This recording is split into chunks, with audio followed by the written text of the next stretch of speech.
Nintendo Japan is now refusing to repair products if customers threaten or harass its staff. Scroll down a little bit. They have a little list of things that'll get you your Switch sent right back to you. Keep going, right there. So here's the thing. If you send in Japan, if you have a broken Switch and you send it in for them to repair it, if you do any of these things on the list, they're sending you your Switch back broken. They're not going to fix it for you. All right? And this includes intimidation or threat. So if you say, hey, man, you better fix my Switch or I'm going to come over there and switch up your face. They're sending it back. You're not getting it fixed. Insulting or denigrating remarks. Did I say that word right? Denigrating remarks. Don't insult them. They're sending it back broken. Invasion of privacy. So if you're like, hey man, you better fix my Switch because guess what? I found your Facebook. or you got that tracking software. I'm coming to 55 Old Lane Drive, and I'm gonna They'll be like, come on over, but your Switch ain't gonna be here because we're shipping it back to you. Excessive demands, such as a free repair when the warranty has expired.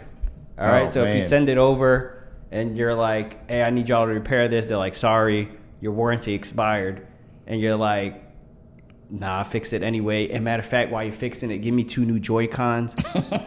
They're sending it back. They're not doing none of that. Demanding an apology. Do not ask them to apologize for the broken Switch because they're sending it right back to you. It says if it's without reasonable cause. Reasonable. Oh, so they will apologize if it's reasonable. Yeah. But if you dunked your Switch in water and then it didn't work and they ask you, why is it not working? You say, I was taking a bath with my Switch and I got it wet, and I need you to apologize. They're not apologizing. They're sending it back to you. Broken. Yeah. Excessively repeating. And still wet. Excessively repeating the same request or complaint. You can't repeat the same request. Okay, hey, y'all, I need y'all to fix this Switch because that thing ain't working, all right? So I'm going to need you to fix it because of the fact that it's not working. Because it's not working, I'm going to need y'all to fix it. They're sending it back to you. Yeah, or if you keep calling and say, hey, y'all started yet? The Switch stopped working, and once it stopped, it won't start. And once it starts stopping, it won't start stopping. And stops starting, they're sending it right back to you. They don't want to hear all that. Say it one time. That's it. I need it fixed. It's broken. Let me fix it. Don't call back. You call back again, we're sending it back to you. Defamatory comments on social media or websites. So so if you can't even talk trash on your Facebook. If you're like, you know what, I'm not going to call them because they're going to send it back. Let me just take out my frustration online. You'd be like, man, Nintendo's been a pain in the butt. I've been waiting on this console for a week. If they see that post, they're sending your Switch back to you. They're not fixing it. They're gonna be on some Wendy's type stuff. You was talking trash on the Facebook? Yeah. Oh man. Okay, we're sending. We got good news. Your Nintendo is on the way back to you. The bad news is it's still broken. We're not fixing it because we saw what you said online about us, and we thumbs down your post. So, I think at the end of the day, this is just about rude customers. Yeah. They probably got an excessive amount of them. Yeah, they probably got a lot of abuse from angry customers, and I think these are actually. I was making fun of them, but I think these are actually good policies to protect their staff and tell them like we're going to provide good customer service. I think the Japanese are known for being pretty friendly anyway. Yeah. So they're going to be friendly. They're going to repair your console. Nintendo is a very like family friendly type of company. You know, so they want to give you a good experience. But at the same time, they're protecting their staff and saying you don't have to put up with abuse. You don't have to put up with excessive demands. You don't have to put up with degrading remarks, with threats or intimidations. If you get any of the above, send it back to them. We're not dealing with them. And I think that's a good policy. A lot of companies, I think of fast food when I think of this.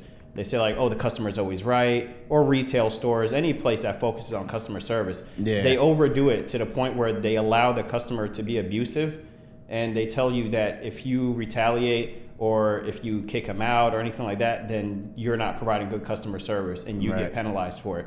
So you have to get paid to be someone's punching bag when you're getting paid like minimum wage. Yeah, and you know, I work in retail. I'm not gonna say where, but I work in that environment. Oh, so you're a manager. Yeah. Do you got these kind of policies? No. What's wrong with you? Well, I can't make the policies. I'm just there to follow them.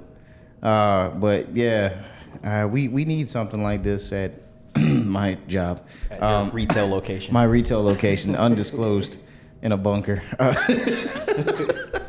But yeah, I think it's a smart move, and those guys on the phone don't deserve to be insulted or intimidated or anything like that. I mean, yeah, that's another thing. Most of this is probably happening over the phone. Yeah. So it's much easier to just hang up on somebody. If you get like an irate customer in the store, it's much harder to then try to escort them out of the store. Yeah. Because when they're that angry, they're not willing to cooperate. When you tell them, hey man, you got to go. You got to get security, and then you got to hope they don't make a scene and hope they don't get violent. And they make a scene. I'm like, I got 911 already dialed. Let's go. But you know, when minutes count, 911 is hours away. Yeah, especially in the city where we are. I'm not gonna say where it is, but I mean, we're basically casting to friends. They all know where we work, where we live. They know where we're at right now. Well, the other viewers, they don't know. In the future, when we blow up and people come back and watch this, they won't know where you used to work. So anyway, good job, Nintendo Japan. I think every company should have these sort of policies, and I don't think it negates the fact that you provide great customer service. I think you could be a company that focuses and excels in customer service, and someone who at the same time protects their employees and doesn't sign them up for abuse. Definitely.